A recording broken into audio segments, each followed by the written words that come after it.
Olá, sejam muito bem-vindos a mais um pitch sobre sistemas operacionais e hoje nós vamos falar sobre problemas clássicos da coordenação de tarefas.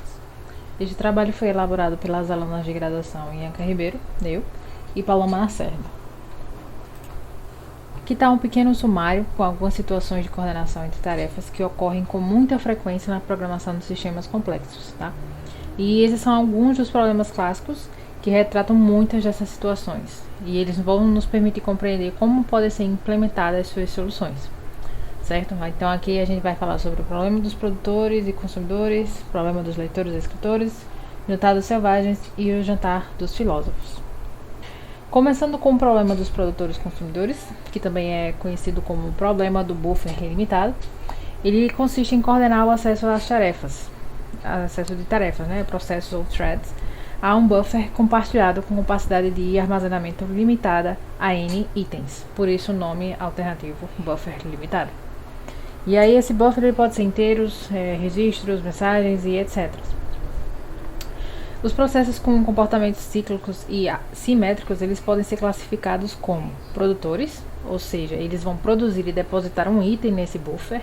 Caso esse buffer ele tenha uma vaga livre, se ele não tiver, ele vai esperar até surgir uma vaga e aí quando ele depositar, obviamente o produtor ele vai consumir essa vaga livre. Ele ainda pode ser um consumidor, que como vocês devem imaginar, faz ao contrário do produtor, né? Esse consumidor, ele vai retirar um item do buffer e vai consumir. E aí, se o buffer estiver vazio, ele vai aguardar que novos itens sejam depositados. E quando ele consome um item, o consumidor ele produz uma vaga livre no buffer. Ainda devemos observar que o acesso ao buffer ele é bloqueante, certo? Ou seja, cada processo fica bloqueado até conseguir fazer o seu acesso, seja ele um produtor ou um consumidor de itens. E aí como é que a gente resolve esse problema, certo? A solução para esse problema ele deve envolver três aspectos de coordenação distintos e complementares. A exclusão mútua no acesso ao buffer, ou seja, para evitar condições de disputa entre os produtores e os consumidores, que poderiam corromper o conteúdo do buffer. A suspensão dos produtores, do caso do buffer estar cheio, certo? Os produtores eles têm que esperar até que surjam vagas livres no buffer. E por último, a suspensão dos consumidores, no caso do buffer estiver vazio. Os consumidores eles devem esperar até que surjam novos itens para depois consumir no buffer, certo?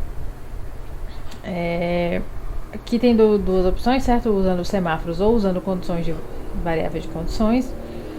E aqui ele vai mostrar um código para ilustrar de forma simplificada uma solução para esse problema, considerando um buffer com capacidade para N itens, que é inicialmente vazio, e usando um mutex e dois semáforos, que é essa primeira solução aqui. Mutex e dois semáforos, um para cada aspecto de coordenação envolvido, certo? É importante observar que essa solução ela é bastante genérica, pois ela não depende do tamanho do buffer, do número de produtores e muito menos do número de consumidores. Essa segunda alternativa aqui, que é usando variáveis de condição, ela, além do mutex para ter um acesso exclusivo ao buffer, vai ser necessário agora variáveis de condições para indicar a presença de itens e de vagas no buffer. Essa listagem aqui ela é uma solução, lembrando que N é a capacidade do buffer e o número de itens, esse num itens aqui é obviamente o número de itens no buffer em um dado instante. Beleza? Vamos agora para o próximo problema, o problema dos leitores e escritores, certo? Nesse problema, um conjunto de tarefas eles vão acessar de forma concorrente uma área de memória compartilhada, no qual fazem leituras ou escritas de valores. E aí essas leituras elas podem ser feitas em paralelo, pois elas não vão interferir uma com a outra, já que você só vai ler. Mas só que as escritas elas têm que ser feitas com acesso exclusivo à área compartilhada, certo? Para evitar condições de disputa. Essa figura aqui ela está ilustrando os leitores e escritores tentando acessar de forma concorrente uma matriz de números inteiros aqui, certo? E como é que a gente vai resolver isso? Novamente duas opções. Uma solução simplista para esse problema, ele vai consistir em proteger o acesso à área compartilhada com um mutex ou um semáforo inicializado em 0. Assim, somente um processo por vez poderia acessar a área, garantindo a integridade de todas as operações. Esse código aqui ilustra o que eu acabei de falar. Já esse segundo código aqui, que é com a priorização de leitores, ele é uma solução melhor para esse problema de leitores e escritores, porque ele vai considerar a possibilidade de acesso paralelo pelos leitores. Seria indicada na listagem a seguir, né? Essa aqui. Aqui os leitores eles vão dividir a responsabilidade pelo mutex de controle da área compartilhada, e o primeiro leitor a entrar nesse mutex só será liberado pelo último leitor a sair da área, certo? Um contador de leitores ele vai permitir saber se um leitor é o primeiro ou o último a entrar, e como esse contador ele pode sofrer condições de disputa, o acesso a ele é controlado por outro mutex, que é o mcont, ali no código. Essa solução ela é melhor que a outra porque ela melhora o desempenho das operações de leitura, pois aí ela vai permitir que vários leitores acessem simultaneamente. Bom, iniciaremos aqui com Juntados Selvagens, que ele foi inspirado, é uma variação do problema de produtores e consumidores. Ele consiste basicamente em uma tribo de selvagens que vai estar jantando ao redor de um grande caldeirão contendo N poções de missionários cozidos. E aí, quando o missionário vai comer, ele se serve uma poção no caldeirão. E se esse caldeirão estiver vazio, o selvagem não irá poder comer. E por conta disso, o cozinheiro vai acordar, vai encher o caldeirão e logo depois o cozinheiro volta a dormir. Logo, nós temos a task do cozinheiro e a task do selvagem, que nós vamos ter que implementar. Nós temos algumas restrições. Os selvagens não podem se servir ao mesmo tempo, mas eles podem comer ao mesmo tempo. Os selvagens também não podem se servir se o caldeirão estiver vazio. E o cozinheiro só pode encher o caldeirão quando ele estiver vazio. Uma solução para esse problema foi implementada em 2016, onde nós temos um semáforo e ele vai estar indicando, ele vai estar contabilizando quando o caldeirão vai estar vazio e quando o caldeirão vai estar cheio. E vai estar implementando também um down e um up para a task do cozinheiro, e a partir disso ele vai incrementar a quantidade de poções se ele estiver vazio, e logo depois vai ter um up para avisar que ele já encheu o caldeirão. O mesmo vai acontecer com a task dos selvagens. Ele vai primeiro tentar acessar o caldeirão, vai tentar comer e vai verificar se estiver vazio ou não. Ele come de acordo com suas poções, decrementando obviamente para cada poção que ele come.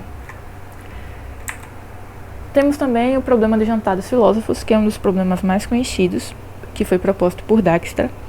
E com ele nós temos que vai existir um grupo de 5 filósofos chineses que vai alternar sua vida em meditar e correr. Existe uma mesa fixa redonda e um lugar fixo para cada filósofo, com um prato apenas e 5 palitos compartilhados entre eles, com um arroz no meio para comer entre eles. Só que nós temos algumas restrições.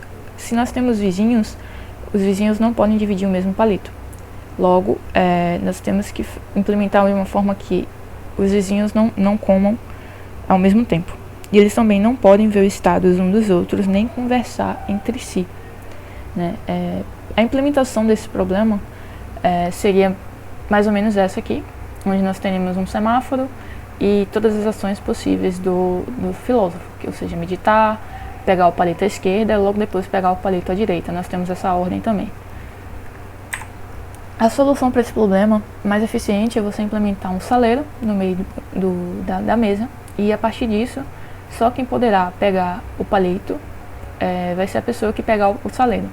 Então, o filósofo vai pegar o saleiro, logo depois ele vai pegar o palito à direita e depois pegar o palito à esquerda. E depois que terminar essas tarefas, ele devolve o saleiro, e aí os outros filósofos já vão estar disponíveis para pegar os palitos. Logo após isso, ele come e devolve os palitos. É uma implementação que dá a solução eficaz e faz uso de semáforos e recursos como o down e o up. Obrigada pela sua atenção e ficamos para a próxima.